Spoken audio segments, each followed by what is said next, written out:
Hi everybody, I'm Crosbie from Finch Chevrolet in London, Ontario, Canada, and you're watching Cars and Crosbie. We're going off-roading. ZR2s. We're going to talk all about them today. I have a healthy amount of these coming in finally, and I want to go through with you guys end to end all of the details related to the ZR2. So we got an all off-roading episode coming your way.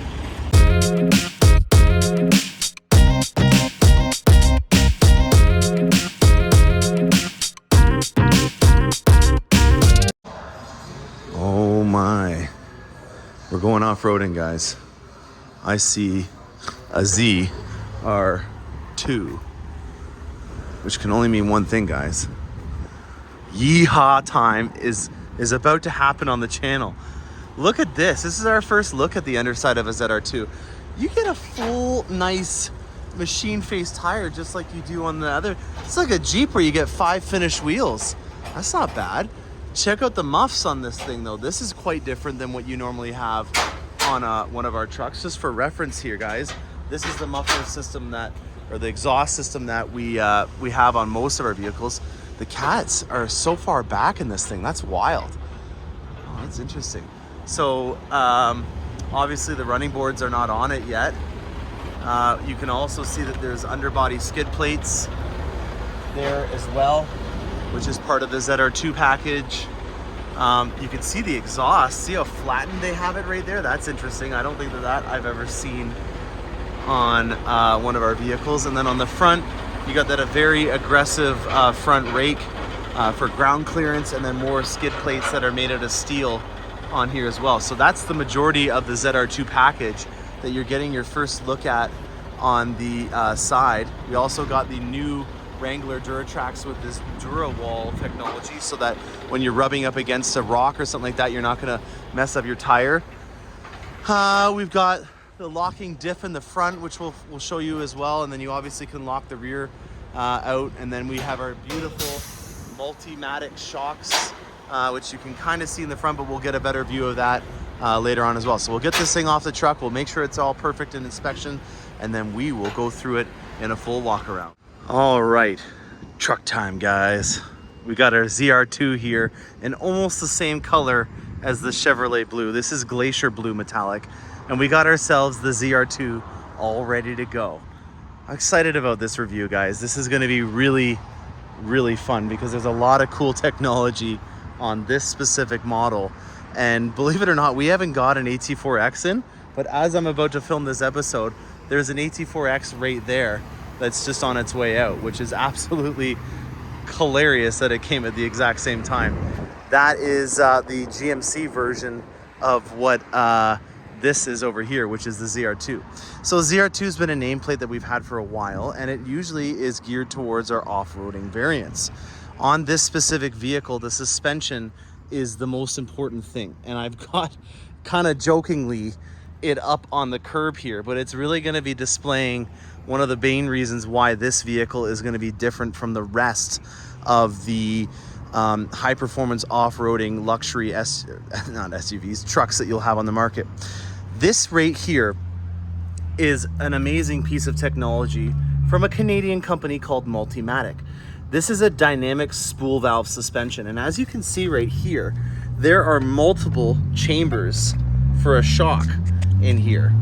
And the reason why that is important to note is because on a normal off-roading vehicle, you might have maybe a foot of clearance in this vehicle, and that creates a lot of rocking inside the vehicle.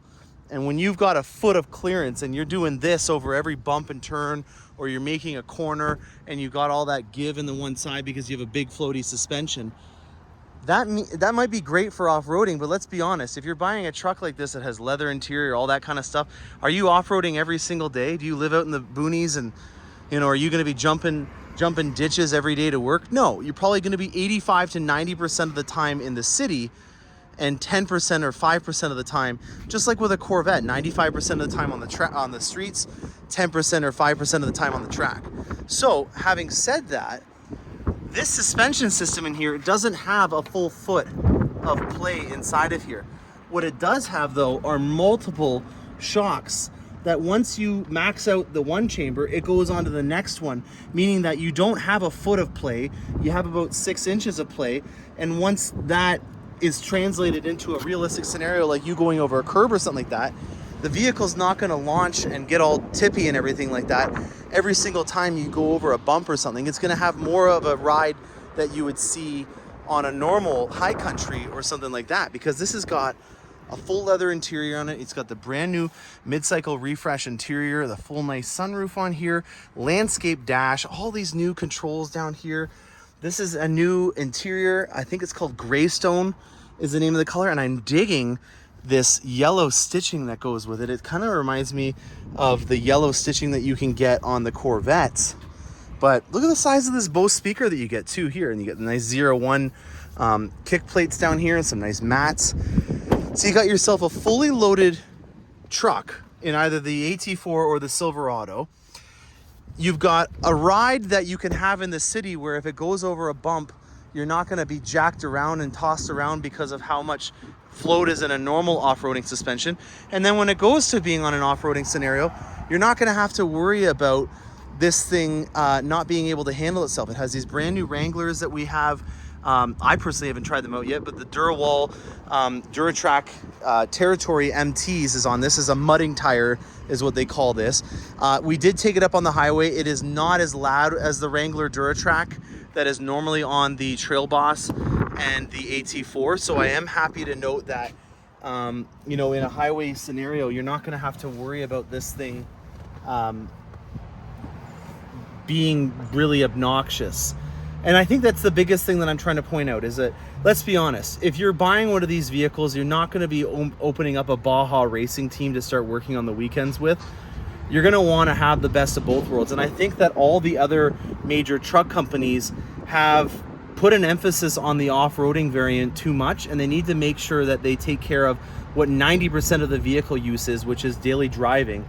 And that's why I think that this, even though it doesn't have crazy 710 horsepower Hellcat engines in it or a massive amount of float in your suspension that you see in a Raptor, it's going to be the best of worlds. So it's not going to break any of the stats.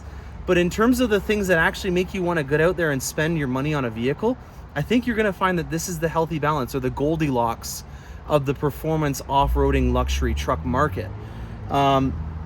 You know, with this being a mid-cycle refresh, you also have the latest and greatest in terms of technology from Google that's embedded in the system. So if you have a Google account, this is going to be absolutely flawless with you being able to integrate your usage of all of your accounts from day one. We've got down here our new shifter, which we've already gone over in another video that I did. I got Cars and Crosby's cream ale ready to go. Got a nice Chevy off-roading trucks hat for the customer to go in here. We haven't had any of the technology packages available, but there is heads-up display and a live stream camera mirror that you can get on some of the other models if you're fortunate to be able to get the technology package. And then these are my favorite. These are the sport steps. They got that nice grippy material on here. So if you're in the winter, your kiddies are trying to get out of the vehicle, you're not going to have to worry about them slipping with a big metal plate that could accumulate snow and ice. It's a very grippy surface that's ergonomic, and it also is a lot more sleek than some of the other off-roading bars that you can see on off-roading trucks. So in my opinion, this is the perfect balance of style and practicality in the running board. Then we've got ourselves a tonneau cover on here and an enhanced bumper because of the off-roading component on here. And then again, just to show you the back end here, guys, we've got a nice spray and bed liner with the ZR2 right on the back there. Nice Chevy bow tie on the cover. It's a cool looking truck. I'm excited to see the customer's face. So all in all, the Goldilocks of the performance off-roading truck market is now available. I have 3 that are still unsold that I have no idea how we were able to get extra allotment for, that are still available to this date. Price point on that is about $81K depending on the color option. We put running boards on all of them. Other than that, oh, I gotta show you the lights, guys. Look at these new LED lights and the flow tie with the red accents to match the tow bars that are on here. Those are some cool details that are also a part of it. Hope you guys enjoy this. If you guys are interested in looking at getting one of these, I still have 3 available, and I'm excited to see what kind of other color combinations we have coming. I know I have about 4 different color combinations and I'm excited for a couple of them. There's one that is very similar to the new silver that is on the Escalades, that Argent Metallic. So I'm really excited about that one in particular.